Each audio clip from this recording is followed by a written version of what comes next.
थांबा. हा video scroll कराल तर आजची रात्र तुमच्या घरात भयंकर अनर्थ घडवेल. स्वामींचा हा शेवटचा इशारा तुम्ही लक्ष द्या. लोकांना माहीत नाही, जो ऐकेल त्याच्या घरात पैशाची कधीच कमी पडणार नाही. त्यामुळे हा संदेश तुम्ही ऐका. जर तुम्ही खरे स्वामी भक्त असाल तरच क्लिक करा. येणाऱ्या गुरुवारपर्यंत तुम्हाला प्रचिती येणार आहे. तुमच्या बंद नशिबाची दारे उघडली जाणार आहेत. होय माझ्या बाळा, तू बघूनही दुर्लक्ष करून पुढे जात आहेस. 2 मिनिटे थांब. येणारा गुरुवार तुझ्यासाठी खास आहे. आयुष्यभर तुला पश्चाताप करावं लागणार जर तू पुढे गेलास तर. होय बाळा, हा योगायोग नाही, हीच ती खरी वेळ आहे तुझ्या आयुष्यात महाचमत्कार घडवणारी. अखेर ती वेळ आता आली आहे. आज जर तू चुकूनही हे संदेश ऐकलंस तर तुला खूप धनसंपत्ती प्राप्त होणार आहे. तुझ्या शत्रूंना हादरा देणारा हा व्हिडिओ ठरणार आहे. आज स्वामींनी दिलाय हा साक्षात संकेत तू नक्की पहा. तुझ्या डोक्यावर हात ठेवून स्वामी आज म्हणत आहेत की बाळा, तुझा त्रास संपला. बघ, हे ऐकल्याशिवाय तुझी स्वामी सेवा पूर्णच होऊ शकणार नाही. आजवर जे घडलं नाही ते आता तुझ्या आयुष्यात घडणार आहे. संकटाने तुला घेरलंय तर तू घाबरू नकोस. स्वामींनी पाठवलेला हा संदेश तू दुर्लक्षित करू नकोस. आज साक्षात स्वामी तुम्हाला काहीतरी संकेत देत आहेत. ते उघडून तर पहा काय आहे ते. हा व्हिडिओ त्या प्रत्येकासाठी आहे ज्याचं कोणी नाही त्याचा भगवंत आहे. सहमत असाल तर श्री स्वामी समर्थ असे टाईप करा. व्हिडिओला लाईक करा, चॅनलला सबस्क्राईब करा. तर स्वामी भक्तांनो, आज मी तुम्हाला अशा 10 प्रकारच्या लोकांविषयी सांगणार आहे की त्या लोकांची चुकूनही मदत तुम्ही करायची नाही. नाहीतर तुम्ही स्वतःच बर्बादीच्या मार्गाने जाणार आहात. तर त्या कोणत्या गोष्टी आहेत ते पाहूया. तर मित्रांनो, लहानपणापासूनच आपल्याला शिकवलं जातं की गरजूंना मदत करायची. देणाऱ्याने देत जावे, घेणाऱ्याने घेत जावे. घेता घेता एक दिवस देणाऱ्याचे हातही घ्यावे. हे आपण ऐकत आलो आहोत. मदतीकडे एक पुण्याचं काम म्हणून पाहिलं जातं. पण आयुष्यात काही वेळा असं घडतं की आपण एखाद्याला मनापासून मदत करीत असतो आणि त्या बदल्यात फक्त आणि फक्त आपल्याला काय मिळतं तर ते दुःख. आपण त्या व्यक्तीला आपले पैसे देतो, वेळ देतो, आधार देतो आणि शेवटी आपलंच नुकसान आपण करतो. आपल्याच पायावर धोंडा मारून घेतो. मग आपल्या मनात सर्वात आधी प्रश्न येतो की चांगुलपणा करणं, दुसऱ्याला मदत करणं चुकीचं आहे का? तर उत्तर आहे नाही. पण विवेकाशिवाय केलेली मदत मात्र धोकादायक आहे. कधी तुमच्या सोबत असं झाले का की तुम्ही मनापासून एखाद्याची मदत केली आणि त्यानेच तुमच्या पाठीत खंजीर खुपसला? आपण मदत करतो कारण आपल्याला वाटतं की माणुसकी जपली पाहिजे. म्हणून आपण प्रत्येकालाच आंधळेपणाने मदत करणं हे शहाणपणाचं लक्षण नाही. आपण चांगुलपणातून हात पुढे करतो आणि समोरचा त्या हाताला पकडून आपल्यालाच खाली ओढतो. त्यामुळे मदत करायचीच नाही असं नाही, पण कोणाला करायची हे ओळखणं खूप महत्त्वाचं. चुकीच्या माणसाला मदत केली तर आपणच अडचणीत येऊ शकतो. आपला वेळ, पैसा, मानसिक शांती, आत्मसन्मान सगळंच अशा वेळी धोक्यात येऊ शकतं. म्हणूनच आज आपण अशा प्रकारच्या लोकांबद्दल बोलणार आहोत ज्यांना मदत करताना आपण 10 वेळेस विचार करायला पाहिजे आणि स्वतः सुद्धा खूप सावध राहायला पाहिजे. हे ऐकताना तुम्हाला कुणीतरी ओळखीचा आठवेल, कदाचित स्वतःचाही अनुभव डोळ्यासमोर येईल. उद्देश एकच आहे, तुम्ही चांगले राहूच, त्याबद्दल प्रश्नच नाही. पण अति साधे भोळे बनू नका. मदत करा, पण जरा जपून. तर स्वामी भक्तांनो, सर्वात महत्त्वाचा जो मुद्दा आहे तो आहे फक्त स्वार्थासाठी जवळ येणारी लोक ही तुमच्या आयुष्यात अचानक येतात आणि खूप आपुलकी असल्यासारखं दाखवतात. पण त्यांची आपुलकी ही मनापासून नसते, तर ती फायद्यासाठी असते.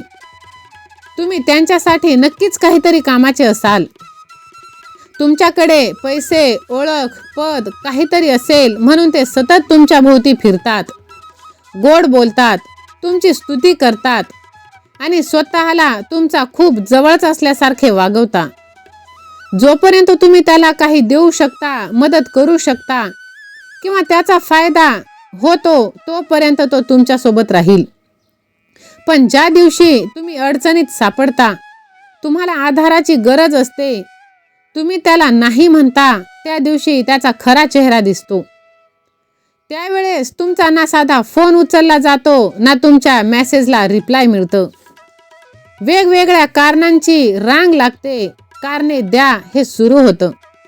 अशा लोकांसाठी नातं म्हणजे फक्त व्यवहार असतो. त्यांना तुमच्या भावना, तुमचा वेळ, तुमचा संघर्ष याची काहीही किंमत नसते, काहीही घेणं देणं नसतं. ते मदत घेतात, पण परत देण्याची भावना ठेवत नाही. तुम्ही त्यांच्यासाठी कितीही केलं तरी ते कधी समाधानी सुद्धा होत नाही, कारण त्यांचा हेतूच घेण्याचा असतो. आणि ही बाहेरची असो, आयुष्यात नंतर आलेली असो किंवा लहानपणापासून सोबत राहिलेली असो, ही लोक खूप स्वार्थी असतात. अशा व्यक्तीला सारखी मदत करणं म्हणजे स्वतःचाच वापर होऊ देणं. त्यामुळे मदत करा, पण आधी पहा की समोरचा माणूस नातं जपतोय की फक्त फायदा घेतोय. कारण वाईट आणि दुष्ट स्वभावाचे लोक हे स्वभावानेच वाईट असतात आणि त्यांना इतरांना त्रास देण्यातच आसुरी आनंद मिळतो. म्हणून अशा माणसावर दया करताना विचार करा. पण दुर्भाग्य असं असतं की ती लोक आपल्या आयुष्यात कायमची असतात. त्यांना मदत नाही केली तरी त्रास आपल्यालाच होत असतो आणि मदत केली तर आपल्यालाच त्रास होतो. दोन्हीकडून आपलाच कोंडमारा होतो. तुम्ही त्याला कितीही मदत केली तरी त्याच्या मनात कृतज्ञता निर्माण होत नाही. उलट तो तुमच्या चांगुलपणालाच तुमची कमजोरी समजतो.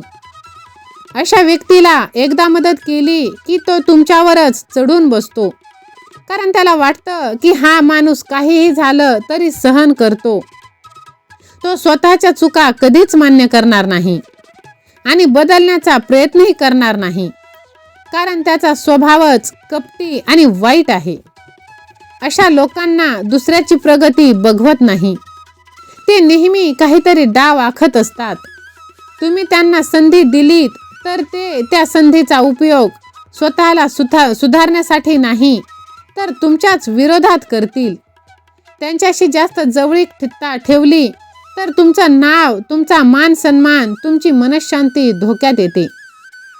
तुम्ही विचार करता की आपण दया केली तर हा माणूस बदलेल, पण काही लोक बदलत नाहीत, कारण त्यांना बदलायचंच नसतं. त्यामुळे अशा स्वभावाच्या व्यक्तीला वारंवार मदत करणं म्हणजे स्वतःलाच त्रास करून घेणं आहे. जर तुमच्याही आयुष्यात अशी व्यक्ती असेल तर तुम्ही वेळीच सावध व्हा आणि असेल तर होय असे तुम्ही टाईप करा आणि हा संदेश आपल्या प्रियजनांना शेअर करा. स्वामी भक्तांनो, मदत करणं, दया करणं हा गुन्हा नाही, पण दया करा डोळे उघडे ठेवून. जिथे स्वभावच विषारी आहे तिथे तुमची मदतही उपयोगाची राहत नाही. कारण काही लोक वरून खूप गोड बोलतात, नम्रपणे वागतात, पण त्यांच्या मनात कायम हिशोब चालू असतो आणि त्यांना फक्त स्वतःचा फायदा दिसत असतो. तुम्ही त्यांना नोकरी लावून देता, पैसे उधार देता, ओळख करून देता, खूप मोठ्या अडचणीतून बाहेर काढता, तेव्हा ते तुमचे खूप आभार मानतात. पण या सगळ्यांना ते आपल्या हक्काचं समजत असतात. त्यांना वाटतं की त्यांची ही मिळवण्याची लायकी आहेच.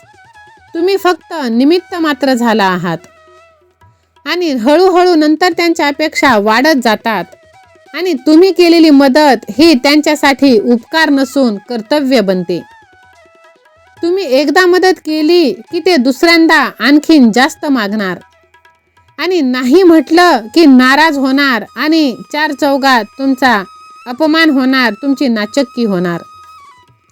अशा लोकांना तुमचा वेळ, तुमची मेहनत, तुमचा त्याग दिसत नाही.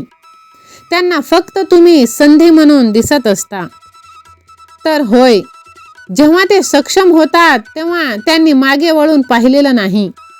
उलट तुमच्याशी स्पर्धा केली. ते तुमच्याबद्दल चुकीचं बोलले. हावरट माणूस कधीच समाधानी नसतो. त्याला जितकं मिळतं तितकं त्याला कमीच वाटतं. आणि अशा कपटीला, हावरटाला वारंवार मदत करणं म्हणजे स्वतःच्या कष्टाची किंमत कमी करणं. म्हणून मदत करण्याआधी पहा की समोरच्या माणसात कृतज्ञता आहे का, तो त्या लायकीचा आहे का, की तो फक्त पुढचा फायदा पाहत आहे. कारण जो उपकार लक्षात ठेवत नाही तो वेळ आली की तुमचं नुकसान सुद्धा करायला मागे पुढे पाहणार नाही. सहमत असाल तर होय स्वामी आई असे टाईप करा आणि ह्या भक्तिमय चॅनलला तुम्ही सबस्क्राईब करा. पहा, ऐकायला जरी हे कडू वाटत असेल पण हे सत्य आहे. कारण आपण खूप साधेपणाने मदत करतो आणि तिथे आपला फायदा घेतला जातो आणि नंतर आपल्याला भेटतं ते फक्त त्रास आणि त्रासच. तर तो त्रास जर आपल्याला कमी करून घ्यायचा असेल तर आपण आताच वेळीच सावध व्हायला हवं. त्यासाठीच हा संदेश तुम्ही स्किप करू नका, शेवटपर्यंत ऐकत राहा. काही लोक आयुष्यात असे असतात की त्यांच्या आयुष्यात काही चांगले झाले तरी सतत त्यांना उणीवच दिसते आणि सारखे ते रडणारेच. काही केलं तरी ते समाधानी नसतात. तुम्ही त्यांना पैसे दिले तरी ते कमीच, काम मिळवून दिलं तरी कमी, पगार भरपूर असला तरी कमी, वेळ भरपूर असला तरी कमीच. अशा लोकांचा स्वभावच तक्रार करणारा असतो. ते प्रत्येक गोष्टीत दोष शोधणार. तुम्हाला वाटतं की अजून थोडी मदत केली तर हा माणूस सुखी होईल, पण तसं कधीच होत नाही. कारण समस्या ही बाहेरून नसते तर त्यांच्या विचारात, त्यांच्या आत असते. तो स्वतःच्या चुका मान्यच करत नाही, स्वतःला बदलण्याचा प्रयत्नच करत नाही आणि प्रत्येक अपयशासाठी नशीब, परिस्थिती किंवा आजूबाजूच्या लोकांना दोष देत बसतो. त्याला उभं करण्याचा प्रयत्नात तुम्ही स्वतः थकून जाल. त्याच्या नकारात्मक बोलण्याचा परिणाम तुमच्या मनावर होईल आणि तुमचाही उत्साह कमी होईल. अशा व्यक्तीला कितीही आधार दिला तरी तो उपयोगाचा नसतो. कारण त्याचं मनच कधी भरलेलं नसतं. त्याला मदत करणं म्हणजे तळ नसलेल्या भांड्यात पाणी ओतण्यासारखं आहे. तुम्ही पाणी कितीही ओता पण ते भरत नाही. त्यामुळे अशा लोकांपासून थोडं अंतर ठेवणं हेच शहाणपणाचं. कारण तुमची ऊर्जा, तुमची शांतता ही महत्त्वाची. प्रत्येकाचं ओझं उचलताना स्वतःचे खांदे वाकत नाहीत ना, इथेही लक्ष द्यायला पाहिजे. आणि आपले खांदे जर दुखत असतील तर ती मदत काय कामाची. कारण हीच लोक पुढे पाठीत खंजीर खुपसणारे असतात. समोरून आपुलकी दाखवणारे, आपल्यासोबत उठणारे बसणारे, कौतुक करणारे, आपल्याकडूनच शिकणारे आणि आपलाच विश्वासघात करणारे. योग्य वेळ आली की शांतपणे पाठीत खंजीर खुपसणारे. तुम्ही त्यांच्यावर विश्वास ठेवता. तुमच्या योजना, तुमचे विचार, तुमचे गुपित त्यांच्यासोबत सर्व काही शेअर करता. कारण तुमचा स्वभावच साधा भोळा. तुम्हाला वाटतं हा माणूस आपला आहे, पण तो आतून वेगळंच काहीतरी ठरवत असतं. तो फक्त तुमच्याकडून घेत असतो, शिकत असतो, पुढे जातो आणि एक दिवस अचानक तुमच्याच विरोधात उभं राहतो. कधीकधी तुमच्याबद्दल चुकीची गोष्ट पसरवणार, तुमची हक्काची संधी हिसकावून घेणार, कधी तुमच्या विश्वासाचा गैरफायदा घेणार. अशा लोकांचा सर्वात मोठा धोका म्हणजे ते उघड शत्रू नसतात. ते मित्राच्या रूपात असतात, म्हणून त्यांची ओळख पटायला वेळ लागते आणि तेव्हाच जास्त नुकसान होतं. तुम्ही विचार करता की आपण इतकं केलं तरी यांनी असं का केलं, पण याच्यासाठी हे नातं नव्हतंच, ती फक्त संधी होती. तो तुमच्याच सावलीत उभं राहतो, मजबूत होतो आणि तुम्हालाच खाली खेचतो, तुमचीच मुळे छाटून काढतो. अशा व्यक्तीला वारंवार मदत करणं म्हणजे स्वतःचं घर उघडं ठेवून चोराला आमंत्रण देण्यासारखं आहे. म्हणून विश्वास ठेवा, पण डोळे बंद करून नाही. कारण जो माणूस एकदा विश्वास तोडतो तो पुन्हा तसंच करू शकतो. तुम्ही एकदा विश्वास ठेवणार, जसं दारू पिणाऱ्यावर तुम्ही विश्वास ठेवला आणि त्याने तुमचा विश्वास सुद्धा संपादन केलं की मी इथून पुढे पिणार नाही, मला माफ कर, माझी चूक झाली, आणि तुम्ही डोळे पूर्णपणे बंद ठेवणार, बुद्धी सुद्धा बंद ठेवणार आणि त्या दारू पिणाऱ्यावर विश्वास ठेवणार, आणि दारू पिणारा परत तीच चूक करणार आणि आपला विश्वासघात करणार.